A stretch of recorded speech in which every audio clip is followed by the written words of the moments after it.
Alhamdulillahi Rabbil Alamin wal aqibatu lil muttaqin wala udwana illa 'alal zalimin. Asyhadu an la ilaha illallah wa asyhadu anna Muhammadan abduhu wa rasuluh.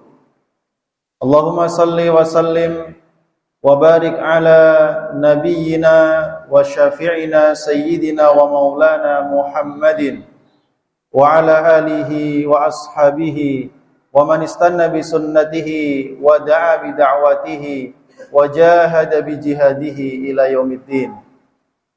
Amma ba'du fa ya ibadallah usikum wa nafsi bi taqwallah faqad fazal muttaqun.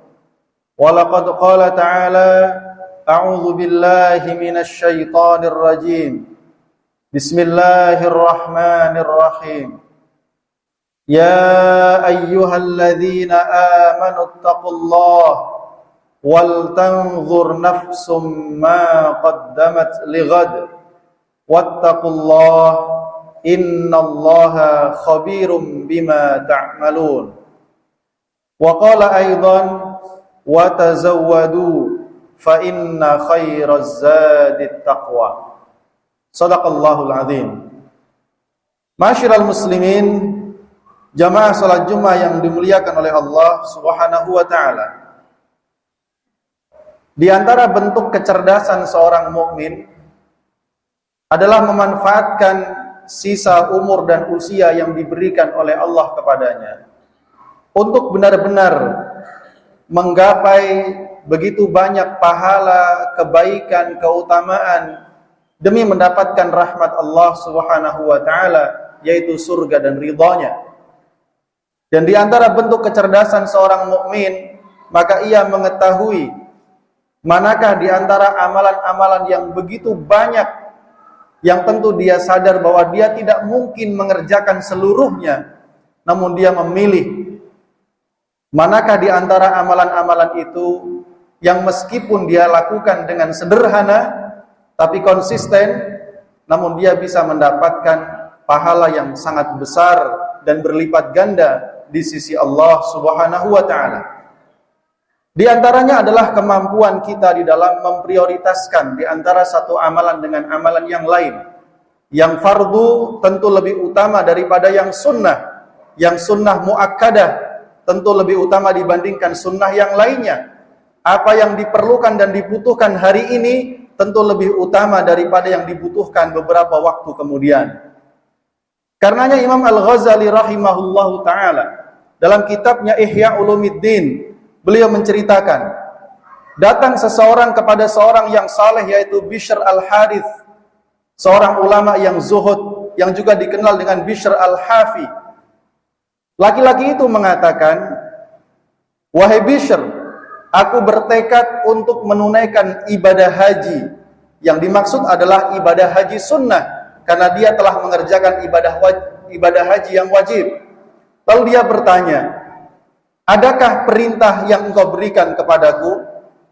Maka Bishr itu pun kemudian bertanya, "Berapa banyak biaya yang engkau siapkan untuk menunaikan ibadah haji yang engkau inginkan?" Maka laki-laki itu menjawab, "Aku telah menyiapkan sejumlah 2000 dirham. Lalu Bishr kembali bertanya, "Apa yang kamu inginkan dari ibadah haji yang ingin engkau tunaikan?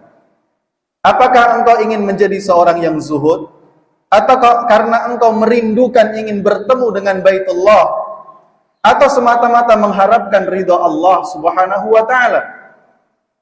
Maka laki-laki itu menjawab, "Tentu karena aku mengharapkan untuk bisa mendapatkan ridha Allah Subhanahu wa ta'ala."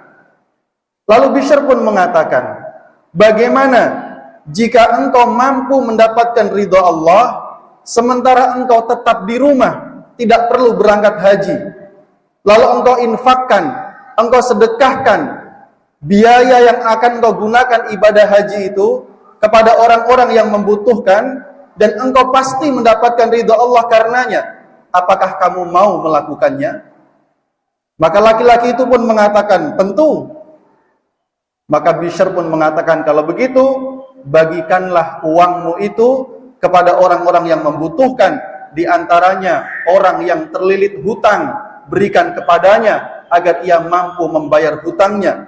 Di antaranya kepada orang yang fakir, berikan kepadanya agar ia mampu mencukupi kebutuhannya. Di antaranya berikan kepada kepala keluarga yang menganggur, tidak punya penghasilan, agar ia mampu menafkahi keluarganya. Di antaranya berikan kepada orang yang menampung dan mendidik anak-anak yatim, agar ia mampu membahagiakannya.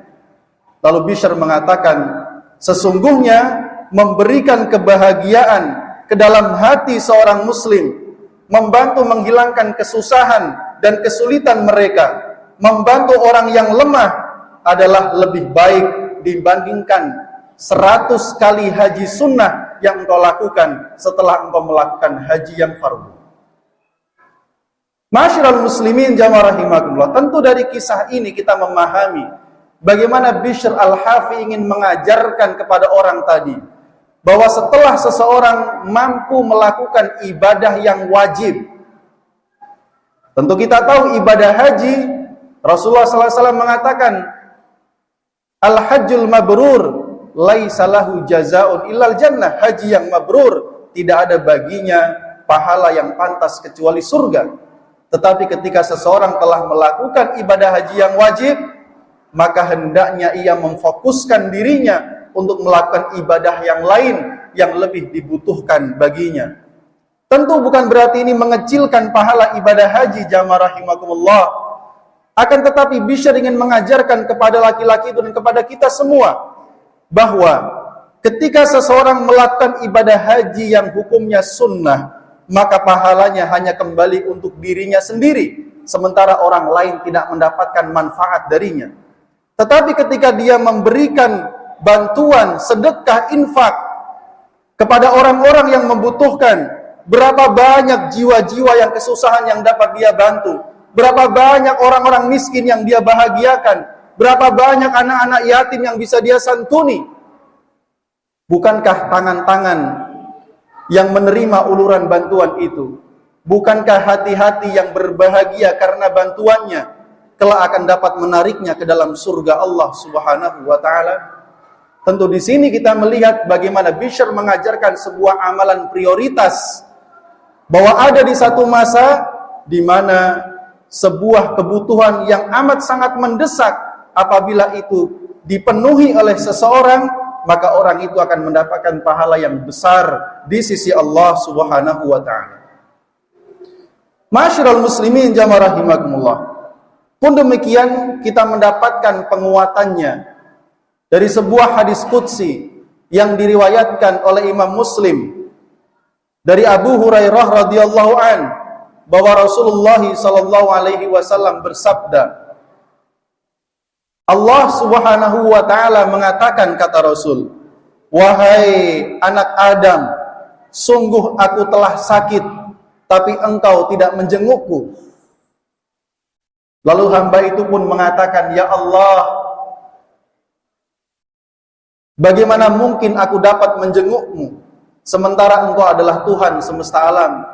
Tentu yang dimaksud di sini bukan berarti Allah sakit, tetapi Allah kemudian menjawabnya dalam kalimat berikutnya, wahai hambaku, tidakkah engkau tahu bahwa hambaku si fulan, ia mengalami penderitaan berupa sakit yang ia derita, dan engkau tidak menjenguknya?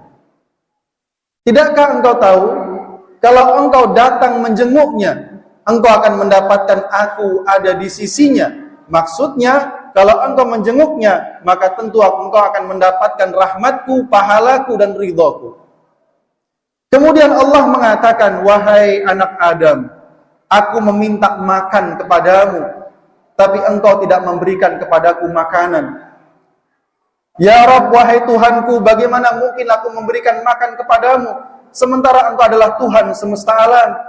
Maka Allah mengatakan, wahai hambaku, sungguh ada hambaku yang lain, ia kelaparan dan meminta makanan, namun engkau tidak memberikan kepadanya makanan. Tidakkah engkau tahu, kalau engkau datang kepadanya, memberikan makanan kepadanya, mengenyangkan perutnya, niscaya engkau akan mendapati aku ada di sisinya, memberikan rahmat kepadamu, pahala dan karunia kepadamu. Lalu Allah mengatakan, wahai hambaku, wahai anak Adam, aku meminta minum kepadamu, tapi engkau tidak memberikan minuman kepadaku. Lalu hamba itu mengatakan, wahai Tuhanku, bagaimana mungkin aku memberikan minum kepadamu sementara engkau Tuhan semesta alam? Maka Allah pun mengatakan, sungguh hambaku si fulan, ia kehausan, meminta minum kepadamu, namun engkau tidak memberikannya. Tidakkah engkau tahu, kalau engkau datang kepadanya, memberikan minum kepadanya, menghilangkan dahaganya, sungguh engkau akan mendapatkan aku ada di sisinya, memberikan rahmat dan karunia dan pahala kepadamu. Ma'asyiral muslimin, jamaah rahimakumullah.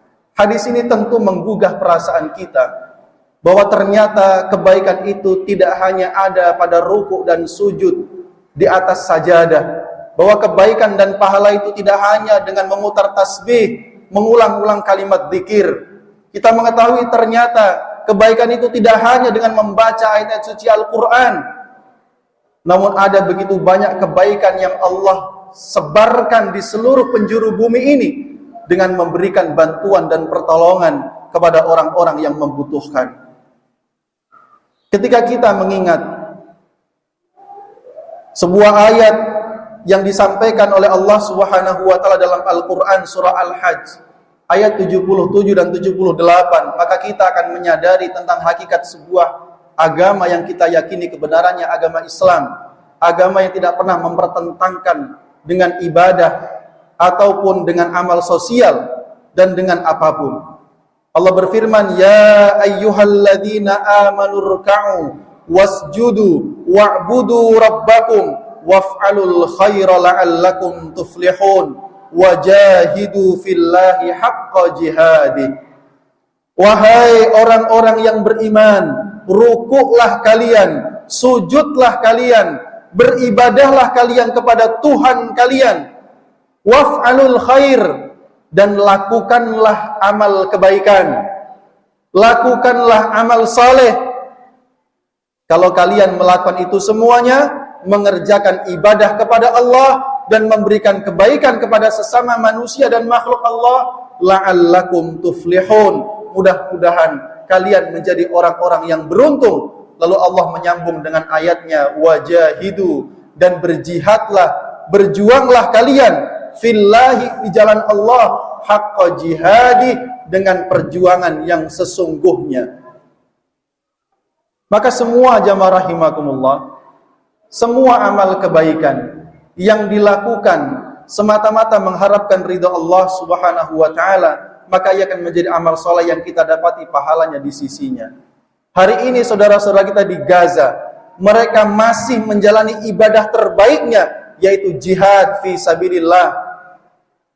Saat ini saudara-saudara kita yang ada di India dan beberapa negara-negara muslim lainnya, di mana mereka tertindas oleh orang-orang yang zalim, orang-orang kafir, mereka sedang menjalani ibadah baiknya, yaitu mempertahankan keyakinannya kepada Allah Subhanahu wa taala.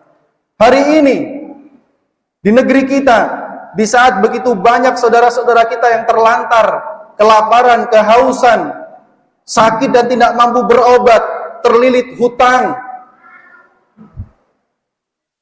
terkena fitnah pinjaman online, judi online, dan serangkaian bentuk kezaliman lainnya, mereka adalah bagian perjuangan kita di negeri ini untuk kita ulurkan tangan kita dengan kemampuan yang kita miliki, agar kita tidak hanya memfokuskan diri dengan ibadah ruku sujud kita, Al-Quran kita, tasbih kita, namun kita juga perlu memberikan perhatian kepada mereka. Karena itulah di antara ladang amal kebaikan terbaik yang saat ini yang harus kita lakukan. Rasulullah SAW pernah ditanya sahabatnya, ya Rasul, adakah amal kebaikan yang menandingi pahala jihad fi sabilillah?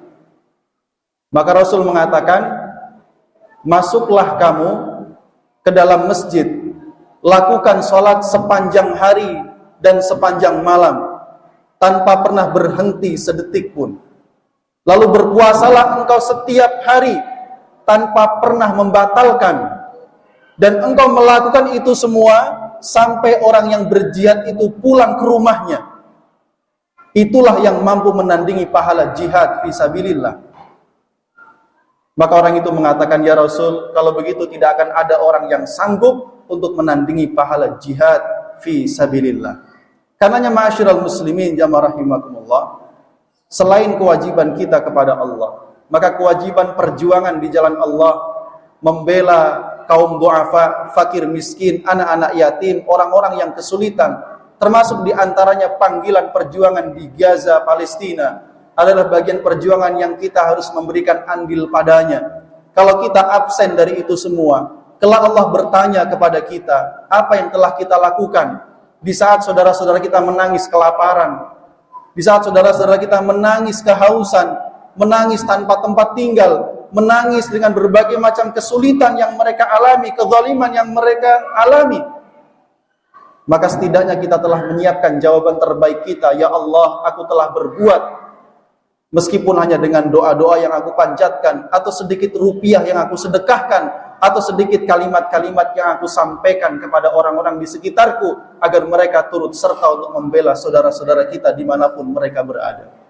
Mudah-mudahan jamaah rahimakumullah, Allah senantiasa membimbing kita semua, agar kita selalu konsisten istiqomah di atas kebaikan, selalu menjalankan kewajiban kita sebagai hamba, dengan sholat kita, zikir kita, tilawah Quran kita. Namun di sisi lain mudah-mudahan Allah juga memberikan kepada kita karunia, agar kita dimudahkan untuk bisa turut berjuang di dalam membela agama ini, memberikan bantuan kepada umat ini, agar kelak kita tercatat di antara golongan orang-orang yang bertakwa dan orang-orang yang diberikan nikmat seperti surga yang luasnya seluas langit dan bumi. Amin ya rabbal alamin.